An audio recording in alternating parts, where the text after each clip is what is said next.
Got my eyes straight ahead, got my head in the game. With the red light on, I'm just waiting for the change. Keep my head down low. So on the weekend, we had the horrific act of violence happening at Bondi, stabbing murders of 6 people, and it cannot or it should not be overlooked that five of the victims were female. One was male, and he was a guard, security guard. Just happened to be from Pakistan, moved here only in 2023, uh, trying to flee discrimination, flee discrimination and violence. Apparently, in Pakistan, comes here and gets killed performing his duty. Very, very sad. What a couple of things that. So I know this is cliched, but I do believe our thoughts, our prayers, and even more if we can help, if we can be involved in supporting these people, the families of the victims directly. I think that we need to be able to do that if we can, and our thoughts and prayers need to be with these people. A couple of things that came out was the speed in which the false claims, false accusations were spread across social media, and some of the things that come. So we had one report saying that some accounts, I'll bring it up so you can follow along. Sorry.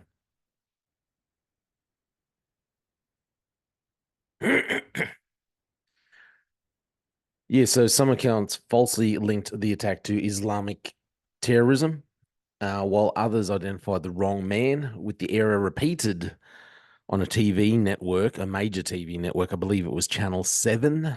Crikey. I don't know how they managed to do that. Anyway, so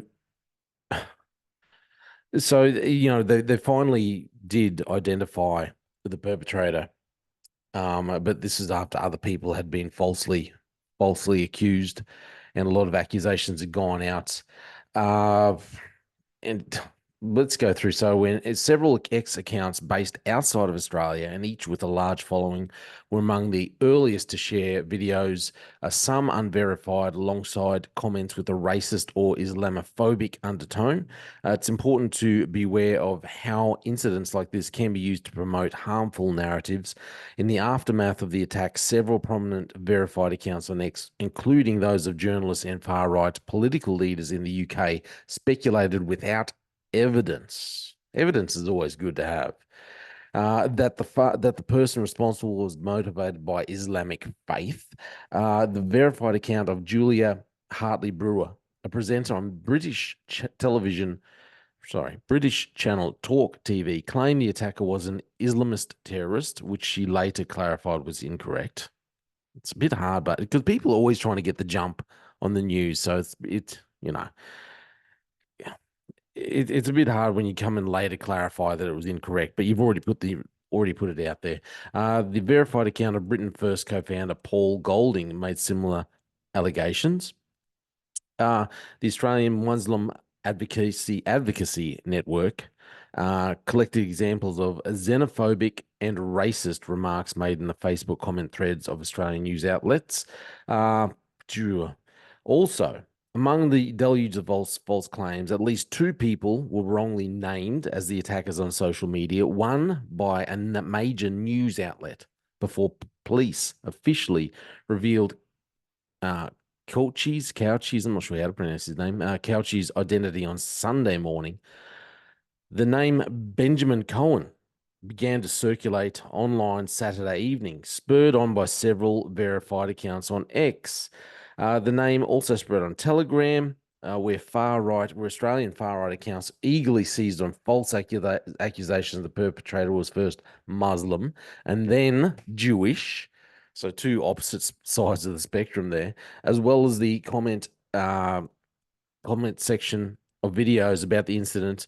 Accounts linked to the pro-Kremlin activist Simeon Boykov, who goes by Aussie Cossack online, shared Cohen's name on X and Telegram. He was saying that I was simply commenting on the fact that there were unconfirmed reports circulating, Boykov told Guardian Australia, uh, from the Russian consulate in Sydney. A Sydney man by the name of Benjamin Cohen, whose LinkedIn profile was shared on X by accounts falsely claiming he resembled the attacker. Wow. Said people were attempting to push an agenda and spread hatred.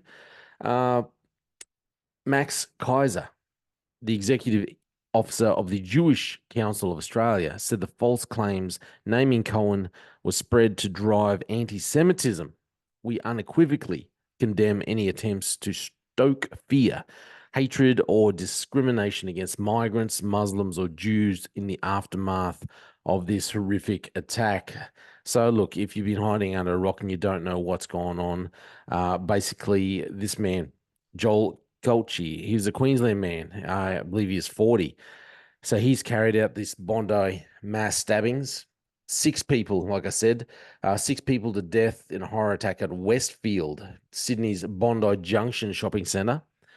So Sydney, Queensland man who only just moved to Sydney from Brisbane, he's confronted people in the centre with a knife just after 3 p.m. on Saturday, leaving six dead, including five women and 12 others injured.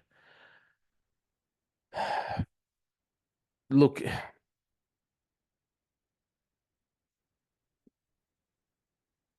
he was shot dead by a police officer, and mate, I hope she receives.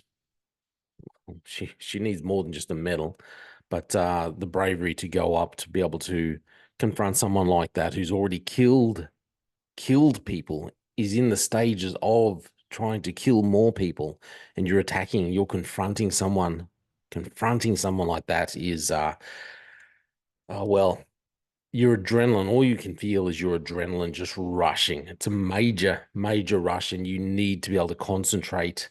Otherwise, you start getting that pinhole vision. But my hat's off to her to be able to to be able to go and confront that situation, confront that person, and ultimately take him down. The concerning thing is all these other narratives that have been coming out, these false claims that are coming out. The fact that you can kill this many people with a knife. What I don't want to see is an overreaction by lawmakers within New South Wales and within Australia, because this is the thing we constantly see.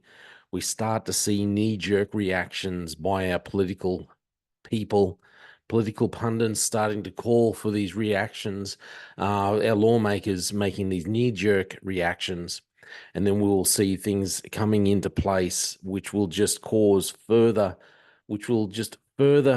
erode any kind of freedoms that we still have intact in Australia. Yes, the man, male, Caucasian, brutally killed all these people with a knife. And yes, vast majority of them were women. And I dare say, just guessing, that if the male security guard hadn't have confronted him, he wouldn't have killed any men. That's just it. That's just a guess. I'm thinking that there was something wrong with him when he came to thinking about women, and that's what he wanted. He was just after to kill women. That's what it, that's only a guess, okay? But let's just make sure that that cooler heads prevail, and that we don't start making knee-jerk reactions. We don't start making false claims, started pushing out agendas, because this is what seems to constantly happen ever since 9/11 happened with the United States. This disgusting terrorist attack.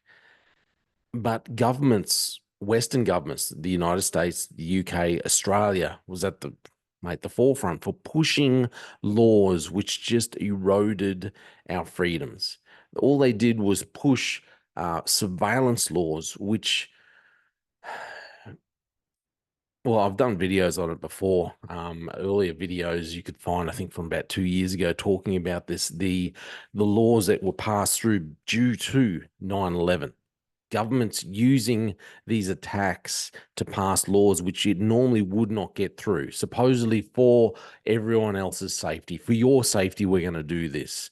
So all I say is, as disgusting as this attack was, and as sad, and we should feel sad, we should feel deep emotion when it comes to things like this. Heartache, I think. But let's not allow our politicians, our lawmakers, to go and start making knee-jerk, uh, reactionary plans based on this kind of thing. Okay, we need cool heads, and we do not need another. We do not need another reaction like what happened after 9/11, where we start making laws which are not heavily scrutinized by other people, which are just passed through in the in the wee hours of the night, and no one gets to look at them and say, hey, this is not right, you can't be doing this. And then next minute, freedoms taken away from everyday Australians, and we don't even realize it. Anyway, that's just my comment about that regarding all these false claims and everything coming through. And like I said, my heart goes out to the victims, their families. It's absolutely disgusting what this gentleman did. Thank God for this police officer being there to help take out the perpetrator. My name's Jake Fallon. Sad day, sad times in Australia. Thanks for listening to The Slippery Slope. They just fuel a desire that will take me higher. I'm